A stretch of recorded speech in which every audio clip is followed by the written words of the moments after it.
দেখার দরকার নেই। এক্স নামে আসুক, ওয়াই নামে আসুক, জেড নামে আসুক, যারা রাষ্ট্র ব্যবস্থা ইসলামকে চায় না তারা আমার ভাই খালাস। সোজা কথা। এবং রাষ্ট্র ব্যবস্থা ইসলাম চায় যে ভাইরা আমাদের, ওই ভাইদেরকে একসাথে থাকতে হবে। আল্লাহর কসম করে বলতেছি, ইনশাআল্লাহ যদি এই ভাইরা আমরা একসাথে থাকতে পারি, এর সাথে আমরা দায়ীরা, তালেবে ইলমরা এবং আপনারা তো যুব সমাজ আছেন, আমাদেরকে টক্কর দিয়ে বাংলাদেশের রাষ্ট্র ক্ষমতায় কেউ যাইতে পারবে না ইনশাআল্লাহ। সবাইকে ভূমিকা রাখতে হবে। এখন অন্য আলোচনা চেয়ে আলোচনাটাই বেশি দরকার। অন্য আলোচনা অনেক শুনছেন জীবন। এখন বাংলাদেশে দরকার একটা ইসলামপন্থী রাষ্ট্র ব্যবস্থা। এর বাইরে কোনো আলাপ নাই। এখন এটা প্রতিষ্ঠা করার জন্য কি করতে হবে সেটা ফিকির করা। আর এখন সবাই প্রতিবাদের ভাষায় কথা বলতে পারে, একটা রেভলিউশন ঘটানোর মতো সিচুয়েশন বাংলাদেশে আছে। অন্তত পক্ষে আমাদের ভাইদের মধ্যে আমরা দেখেছি, ছাত্র ভাইদের মধ্যে সাহস তো মাশাআল্লাহ অবশ্যই আছে, ডেডিকেশন আছে, জীবন দেওয়ার মানসিকতা আছে। তাদেরকে খালি নার্সিং করতে হবে, জীবনটা যেন ভুল পথে না যায়। এখন আবু সাঈদের রক্তের উপর দাঁড়ায় যদি কোনো সেকুলার ক্ষমতায় আসে, তাহলে এটা আবু সাঈদের রক্তের সাথে গাদ্দারি হচ্ছে। এই মুগ্ধদের রক্তের উপর সিঁড়ি বানায় যদি কোনো জাতীয়তাবাদীরা আর ওই সেই গণতন্ত্রপন্থীরা, ওই ইসলামের দুশ্মনরা, ওই ভারতের দালালরাই যদি ক্ষমতায় আসে, তাহলে এটা ওদের রক্তের সাথে গাদ্দারি হচ্ছে। এই গাদ্দারির মাফ হবে না। এইটা পলাশের যুদ্ধের চেয়ে বড় মির্জাফরি হয়েছে, এটা ৭১-এর চেয়ে বড় রাজাকারী হয়েছে।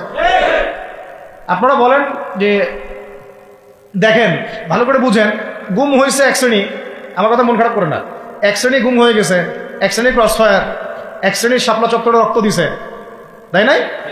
এক শ্রেণী ওলামায়ে কেরাম মামলা নিয়ে ঘুরে বেড়াচ্ছে মাথার উপরে, এক শ্রেণীর ছাত্র ভাইরা রাস্তায় শহীদ হলো, আর এক শ্রেণীর ছাত্র ভাইরা পঙ্গু হয়ে হাসপাতালে বেডে পড়ে আছে। ক্ষমতায় গেছে কার? নতুন এক শ্রেণী। হ্যাঁ, এবং ওখানে এমন কিছু মানুষ আছে যাদের সাথে আন্দোলনের কোনো সম্পর্কই ছিল না, সম্পূর্ণ উড়ে এসে জুড়ে বসছে তারা। তাহলে এখানে ইসলামিক রাজনৈতিক দলগুলোকে সামনে রাখা যাইতো, তাদের থেকে তো উপদেষ্টা একটাও নেয় নাই। জামাত ইসলাম থেকে একটা উপদেষ্টা নিছে কিনা? হেফাজত ইসলাম থেকে কোনো উপদেষ্টা নিছে কিনা? আমাদের চরমনায় থেকে একটা উপদেষ্টা নিছে কিনা? বলেন। তার মানে রাষ্ট্র গঠনে আমাদের কোনো ভূমিকা নাই না। আমাদেরকে বুঝাইছে যে আপনারা পরে আসেন, ইলেকশন দিব, তখন আপনারা ইলেকশন লইলেন। ইলেকশন সে কবে দেয় সেটাও দেখে, আদৌ দেয় কিনা সেটাও দেখে। কাকে বিশ্বাস করবেন আপনি? বিশ্বাসটা করবেন কাকে? যখন মোস্তফা সরোয়ার ফারুকের মধ্যে একজন উপদেষ্টা হচ্ছে, বিশ্বাসটা আপনি করবেন কাকে? সারা জীবন মানুষকে পরকীয়া শিখাচ্ছে, তার কোন যোগ্যতায় সে উপদেষ্টা হচ্ছে? আচ্ছা, একটা কাজ করেন, এটা উপদেষ্টা করার জন্য একটা পরীক্ষা নেন না, দেখি বিসিএস এর মতো, দেখেন না এরা পাস করে কিনা। অথবা আপনি একটা কাজ করেন, ইসলামিক সেন্সের পরীক্ষা নেন, দেখেন কোরআন তেলাওয়াত করতে পারে কিনা। কিসের ভিত্তিতে হলো? এই যে এই সমস্যাগুলো থেকে গেছে। তারপরেও যা হয়ে গেছে হয়ে গেছে। এখন আমাদের যেটা কথা সেটা হচ্ছে, আমরা তো আর কোনো বিদ্রোহে যেতে চাই না, আমরা যে শান্তিপূর্ণভাবে ইসলাম প্রতিষ্ঠা করতে।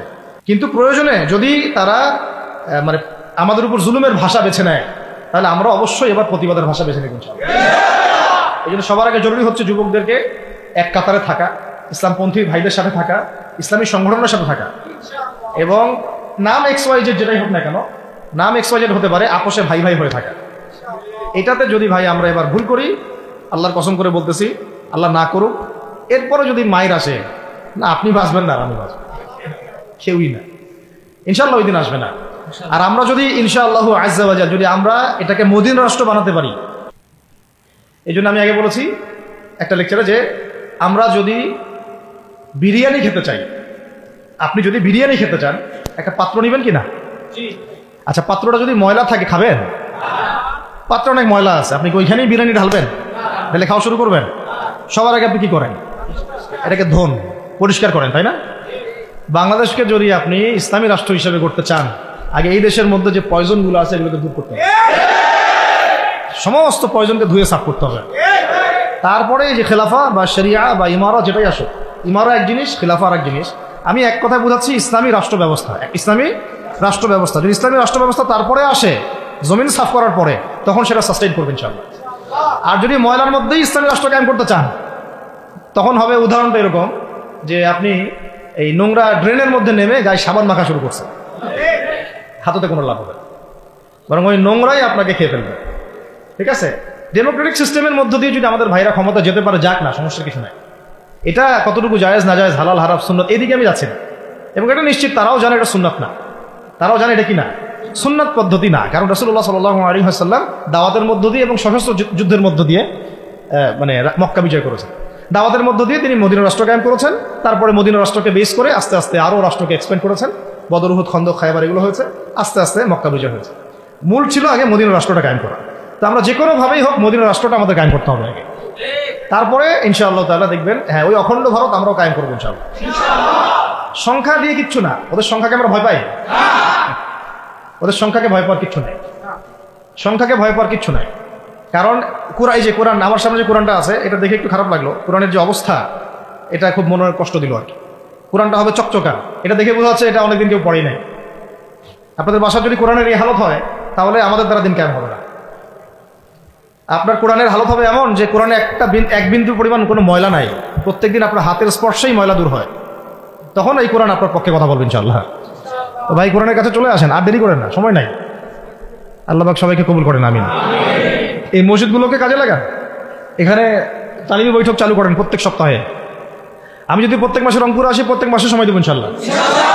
আপনারা এখানে ইমাম ঠিক করেন, খতিব ঠিক করেন এবং ওই যে টিচার ঠিক করেন, করে আপনারা কোরআন শিক্ষার ব্যাচ চালু করেন, কোরআনের তাফসীরের ক্লাস চালু করেন, তারপরে তুলনামূলক আরবি ভাষা শিখেন।